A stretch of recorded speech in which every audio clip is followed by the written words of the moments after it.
আগামী জাতীয় নির্বাচন অত্যন্ত অত্যন্ত এবং অত্যন্ত গুরুত্বপূর্ণ।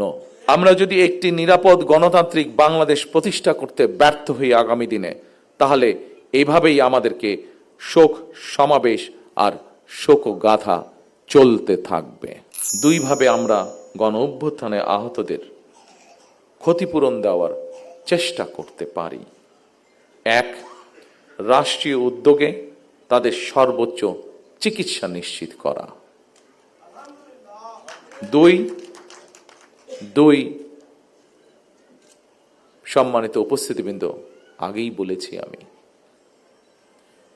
যে উদ্দেশ্য নিয়ে এই সাহসী মানুষগুলো রাজপথে নেমে এসেছিলেন, রাষ্ট্র এবং সমাজ সেই উদ্দেশ্য বাস্তবায়ন করা, অর্থাৎ মানুষের রাজনৈতিক অধিকার প্রত্যেকটি দল মত নির্বিশেষে প্রত্যেকটি মানুষের রাজনৈতিক এবং তার যোগ্যতা অনুযায়ী তার অর্থনৈতিক অধিকার নিশ্চিত করা।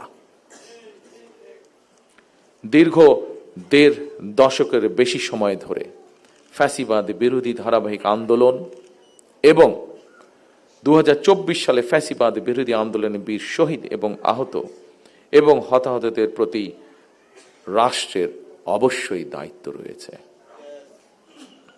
একটি দায়িত্বশীল রাজনৈতিক দল হিসাবে বিএনপি সেই দায়িত্ব অনুভব করে, যার কথা একটু আগে আমি এবং আজকের অনুষ্ঠানের সভাপতি সাহেব উল্লেখ করেছেন আপনাদের সামনে। জনগণের রায় বিএনপি রাষ্ট্র পরিচালনার দায়িত্বে পেলে অবশ্যই পর্যায়ক্রমিকভাবে আমরা আমাদের সেই দায়িত্ব, সেই অঙ্গীকার, সেই প্রতিশ্রুতি আপনাদের সামনে এবং দেশের মানুষের সামনে ইনশাল্লাহ পূরণ করব।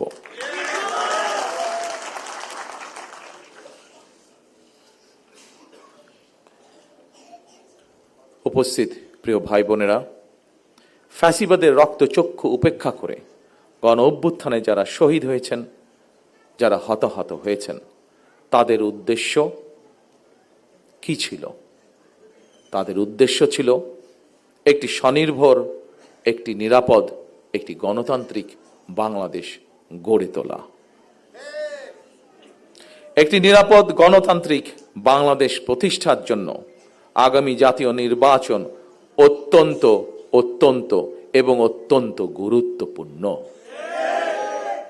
আমরা যদি একটি নিরাপদ গণতান্ত্রিক বাংলাদেশ প্রতিষ্ঠা করতে ব্যর্থ হই, প্রিয় ভাই বোনেরা, আমরা যদি একটি নিরাপদ গণতান্ত্রিক বাংলাদেশ প্রতিষ্ঠা করতে ব্যর্থ হই আগামী দিনে, তাহলে এইভাবেই আমাদেরকে শোক সমাবেশ আর শোকগাথা চলতে থাকবে।